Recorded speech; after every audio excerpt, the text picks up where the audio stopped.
Good morning, student. I am KK Mishra from Pansil Balak Inter College. Student, today I am going to teach you maths of class 8, chapter 13, direct and inverse proportion. Student, question answer chapter 13 का PDF form में हमने भेज दिया आप लोगों को. आप लोगों ने नोटबुक में डाउन कर लिया होगा, उसे राइट डाउन कर लिया होगा.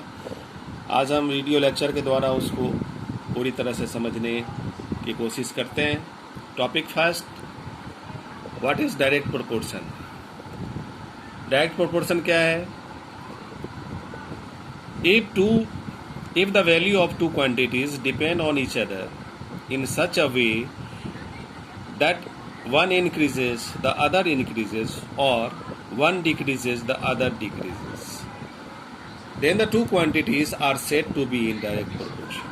अगर दो क्वांटिटी इस तरह से एक दूसरे के ऊपर में डिपेंड है कि अगर एक की वैल्यू बढ़ता है, इंक्रीज करता है, तो दूसरा भी इंक्रीज करता है. एक अगर डिक्रीज करता है तो दूसरा भी डिक्रीज करता है. तो इस तरह के क्वांटिटी आप ये डायरेक्ट प्रोपोर्शन में कहे जाते हैं.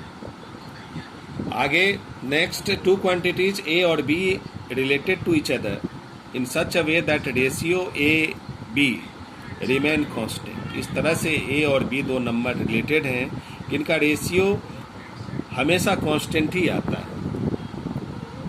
Then A B are in direct proportion. अगर रेशियो दो नंबर ए और बी का कांस्टेंट आए तो दोनों ही डायरेक्ट प्रोपोर्शन में माने जाते हैं. अगर ए की वैल्यू वेरी होके बदल के चेंज होके A1 A2 A3 होता है, A4 हो जाता है, बी की value B1 B2 B3 B4 and so on, then we get the ratio of these number A1 B1 A2 B2 A3 B3 A4 B4 is equal to a constant number. किसी एक constant number के equal में होता है. तो हम कहेंगे कि ये जो नंबर है वो डायरेक्ट प्रोपोर्शन में है. आइए अब टॉपिक दूसरे 2 को समझते हैं, इन्वर्स प्रोपोर्शन. ठीक इसका उल्टा, दो क्वांटिटी एक दूसरे से इस तरह से रिलेटेड हैं कि अगर एक नंबर की एक वैल्यू इंक्रीज होता है तो दूसरा डिक्रीज होता है, एंड वाइस वर्सा. मीन्स अगर दूसरा डिक्रीज होता है तो फर्स्ट जो पहला है वह इंक्रीज करता है. मतलब एक अगर आगे जाता है तो दूसरा पीछे आता है. One increases, other decreases. Two quantity A and B related to each other in such a way that product of A B remain constant. अगर ए बी एक दूसरे से इस तरह से रिलेटेड हैं कि उनका प्रोडक्ट अगर कांस्टेंट आए तो वह दोनों ही number A and B are in inverse proportion. दोनों number A B inverse proportion में माने जाएंगे. तो अभी हमने देखा कि डायरेक्ट प्रोपोर्शन क्या है, इनवर्स प्रोपोर्शन क्या है. If A change to A2 A1 A2 A3 A4 and so on, B is changed to B1 B2 B3 B4 and so on, then product of AB, product of A1 B1, product of B2 A2 B2, product of A3 B3, the product of all these two numbers is equal to a same number. ये इनका product, इन number का product किसी एक ही number के equal में होते हैं. अब एक दो क्वेश्चन को सॉल्व करके दोनों को समझाते हैं, समझने का प्रयास करते हैं. 13.1 में डायरेक्ट प्रोपोर्शन के ऊपर में क्वेश्चन है. 13.2 में इन्वर्स प्रोपोर्शन है.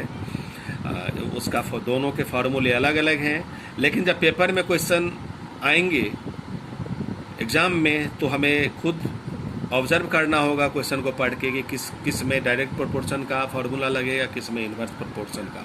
Read this question 1. A car travel 432 kilometre on 48 litre of petrol. How far would it travel on 20 litre of petrol. एक कार 48 लीटर पेट्रोल में 432 किलोमीटर जाती है, तो वह 20 लीटर पेट्रोल में कितना जाएगी? कम जाएगी. मतलब 432 से कम जाना है या ज़्यादा ट्रेवल करना है. तो स्टूडेंट, हम जानते हैं कि अगर ज़्यादा पेट्रोल अगर कार खपत करेगी, कंज्यूम करेगी तो ज़्यादा ट्रेवल करेगी. कम अगर पेट्रोल कंज्यूम करेगी तो कम ट्रेवल करेगी. तो इसका मतलब यहाँ डिस्टेंस कम हो रहा है, पेट्रोल भी कम हो रहा है. One decreases, other is also decreases. So it is in direct proportion. Direct proportion का फॉर्मूला लगाएंगे इसमें. Let the car travel x kilometre in 20 litre of petrol in tabular form. दोनों ही तरह के क्वेश्चन को हम टेबुलर फॉर्म में पहले अरेंज करेंगे. Petrol in litre 48 litre. Distance travel 48 litre के लिए डिस्टेंस जो है वो 432. 20 लीटर अभी ये हमें निकालना है कि कितना होगा, तो हमने x मान रखा है. यहाँ less petrol consumed, less distance travel, so it is in case of direct proportion. Direct proportion का formula A1/B1 equal to A2/B2. और इस तरह से हमने A1 के बदले में 48, A2 के बदले में, यहाँ B1 के बदले में A1/B1 equal to A2/B2. A1 के बदले में यहाँ 48 है, B1 के बदले में 432 है, A2 20 है और B2 X है. और इस तरह से बाय क्रॉस मल्टीप्लाई हमने X की वैल्यू निकाल ली 180. Hence the car would travel 180 kilometer on 20 liter of petrol. Question 2. In 52 men can do a piece of work in 35 days. In how many days 28 men will do it?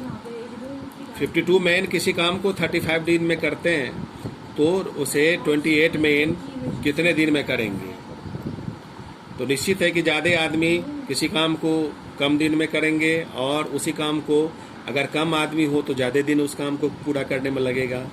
तो ये inverse proportion का case है.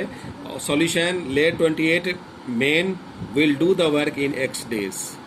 In tabular form, number of men 52, number of days 35, number of men 28, number of days इसको हमने मान रखा है x.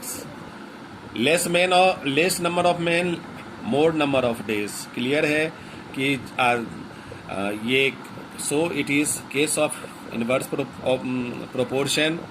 Inverse proportion का फार्मूला लगाएंगे. A1/B1 equal to A2/B2. यहाँ A1 के बदले में 52 है, A2 के बदले में यहाँ 28 है, B1 यहाँ 35 है. 52 into 35 equal to 28 into x की वैल्यू हमने निकाल लिया 65. Hence 28 men will do the work in 65 days. इस तरह से हमने देखा, ऑब्जर्व किया क्वेश्चन को पढ़ने के बाद कि किसमें किसका फार्मूला लगेगा.